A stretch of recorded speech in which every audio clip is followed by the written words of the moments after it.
सुबुंफोरखौ जेब्लाबो अनग्रा सुबुं अनफावरि जिसया समफ्रामारिया बरदिननि मुङाव गोरिबफोरनो दखना लङि फान्सि आरो गुदुं ब्लेंकेट खमबल राननानै होदों।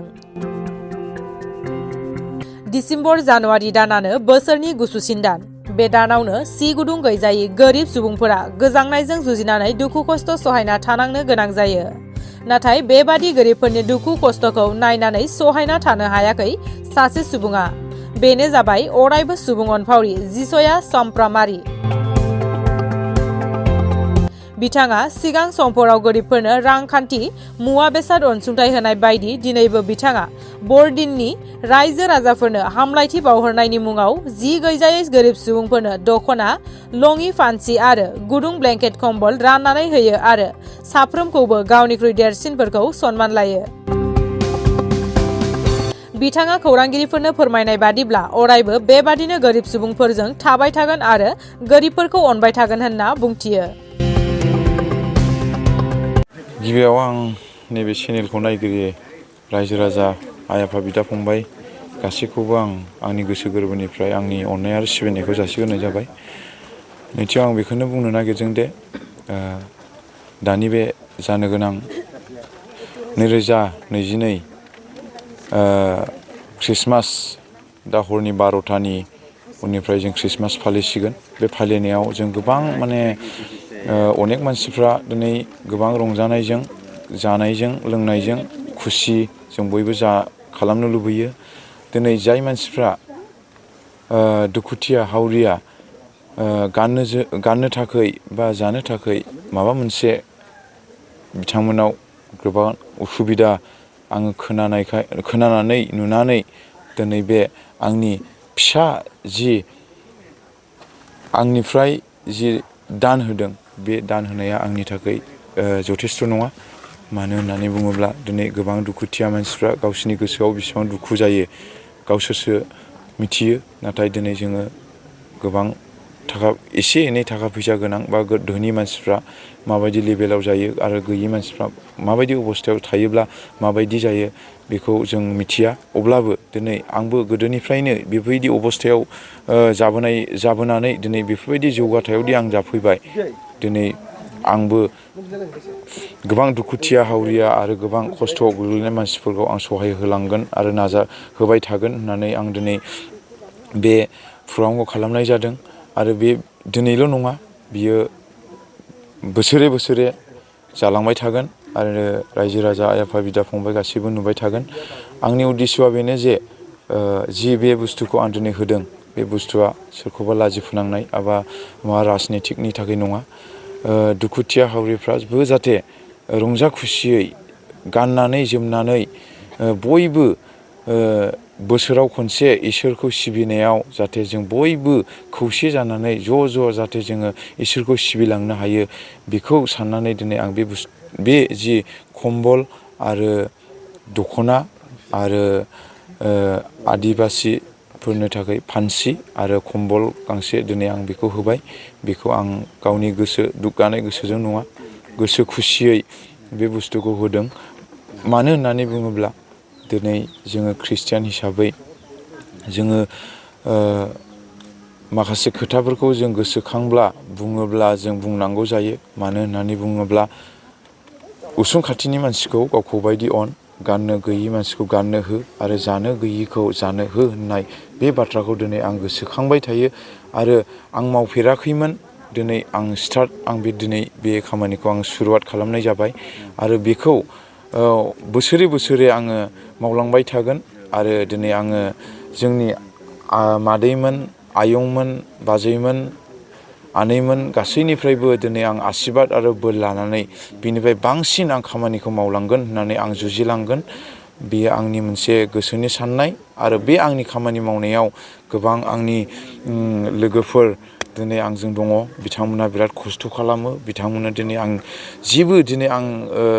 होनो हायाब्लाबो बिथांमोना नोंनि थांखियाल', नोंनि साननायाल' जाथों आरो जि नों होदों बेनो जोंनि थाखायबो माबा मोनसे पुरस्कार मोननाय बायदि होननानै बिथांमोना आंखौ बिराद मदद खालामो। बिथांमोना आं दिनैसिमबो जेबो होनो माबा गैया।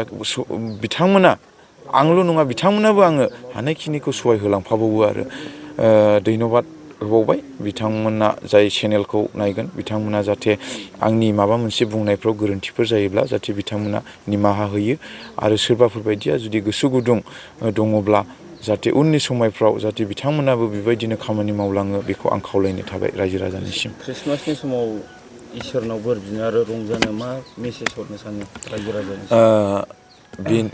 बेनो क्रिसमासआ बोसोराव खनसे देग्लाय बे बोसोराव 2022 बे बोसोरा डिसेम्बर लास्ट बे बोसोर जोबनाय लोगो लोगो जोङो 2023 मायथाइ सफैसिगोन। बे सफैनाय लोगो लोगो जोङो निउ इयार फालिगोन आरो 2022 मायथाइखौ जोङो पालन खालामनायजों लोगोसे बिदाय खालामनायजों लोगोसे जोङो क्रिसमासखौ फालियो। बे क्रिसमास फालिनायनि मेन उद्देश्यआनो जाहैबाय जोङो जोंनि थाखाय जाय बिफाया जों पापिफोरनि थाखाय गोबां पाप मावनायनि थाखाय दिनै इसोरा जोंनो गावनि सासेल' बिसा हौवाखौ दिनै दान हरबाय। बेनि थाखायनो जोनोम जानायजों लोगोसे बेखौ जोङो पालन खालामनांगौ गोनां जायो रंजा खुसि आरो जों बे रंजानायाव जों बयहाबो गोजोननाय दं आरो बे प्रग्रामाव जों बयबो जोङो जानायजों लोंनायजों रंजानायजों गिर्जा प्रार्थना जोङो बिनायजों जों गोबां আজি হল 24 ডিসেম্বৰ অৰ্থাৎ অহাকালি বৰদিন। বৰদিনৰ প্ৰাক মুহূৰ্তত আমাৰ এই 13 নং চিদলি সমষ্টিৰ অন্তৰ্গত বামনগাঁৱৰ আমি বহুদিন ধৰি দুখীয়া ৰাইজৰ লগত থাকি সমাজ সেৱক হিচাপত আমি কাম কৰি আছোঁ। সঁচাকৈ আজিৰ দিনত যেহেতু কালি বৰদিনৰ প্ৰাক মুহূৰ্তত আমি দুখীয়া অতি দৰিদ্ৰ লোকক আমি কম্বল তাৰ লগত লুংগি আৰু বিভিন্ন ধৰণৰ সাজপাৰ দি আমি যাতে বৰদিন যাতে তেওঁলোকে ভালদৰে পালন কৰিব পাৰে সেই স্বাৰ্থত আমি তেওঁলোকক সৰু এটা সহায় কৰিবলৈ সক্ষম হৈছোঁ। আজি এই যীশুৱা চম্পামাৰী ছাৰে যিহেতু আজি প্ৰায় বহুদিন ধৰি দুখীয়া ৰাইজৰ লগত থাকি দুখীয়া ৰাইজৰ সহায় সহযোগ কৰিছে। আপোনালোকে দেখিবলৈ পাইছে যোৱা সিদিনা বৰষুণত মানুহ থাকিব নপৰা অৱস্থা হৈছিল। সেই প্ৰাক মুহূৰ্তত সেই ঘৰৰ পৰিয়ালক তিৰপল দান কৰিছিল আৰু ইয়াৰ সমান্তৰালভাৱে বহু মানুহ আপোনালোকে চাই আছে যোৱা 3-4 দিন আগত এটা ঘৰৰ এজন মানুহ বেমাৰী হৈছিল। বেমাৰী হোৱা মানুহক এই যীশুৱা ছাৰে সহায় কৰিছিল আৰু আমি আগন্তুক দিনত আমি যেহেতু এই বছৰ অতিক্ৰম কৰি আগন্তুক নতুন বছৰত আমি যাতে আৰু ভালকৈ যাতে সহায় কৰিবলৈ সক্ষম হওঁ সেই আশাৰে আজি আপোনালোকৰ সন্মুখত আজি মই এই কথা ক'লোঁ যাতে ঈশ্বৰে ভগৱানে আল্লাই যাতে আমাক যাতে ভালকৈ যাতে দুখীয়া ৰাইজক সহায় কৰিবলৈ সুবিধা দিয়ে যাতে আমিও যাতে আগুৱাই যাব পাৰোঁ সেইখিনি আজি আপোনালোকৰ সন্মুখত ক'লোঁ। ঠিক আছে হ'বনে? माबायदि मोनदों? आङो मोजां मोनदों मानोना बर'दिन सफैदोंब्लाबो जों दखना ना जों फैंसिखौ लुंगिखौ जों बायनो मोनाखै दासिमबो।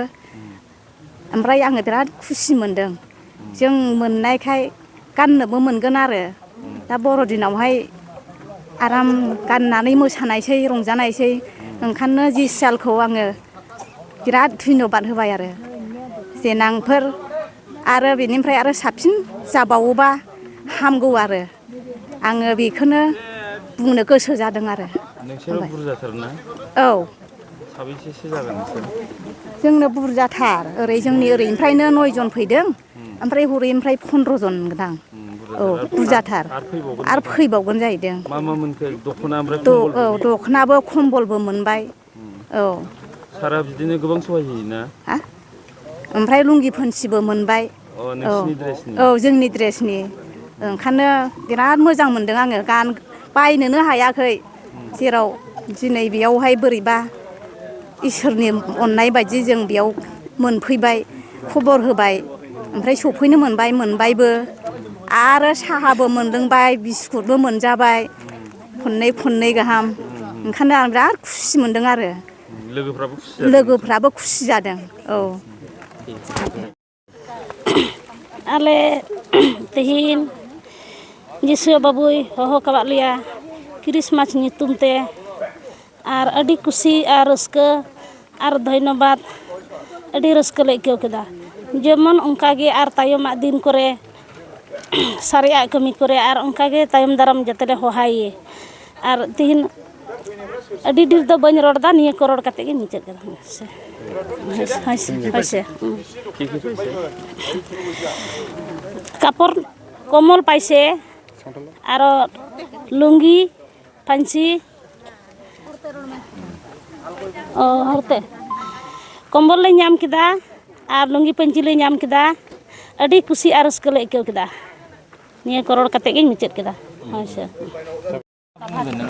안토란 디만시 다 안고 혼나니 비라 대노바 같은 집이 있어 버버만 자थे 이천에 오늘데 신자랑테 마마문 그 마마호 저 빌레 호베다니 마마롱요 마마문 도크나 콤볼 버버만 자थे 정바디 그 란지만 저거 샤와보기 봐와게 노암바 프레스빌레니 만나이 공실로 인주란 지제 바이 샤와보기야 버려야보 티바이 가운이한테 소화했는데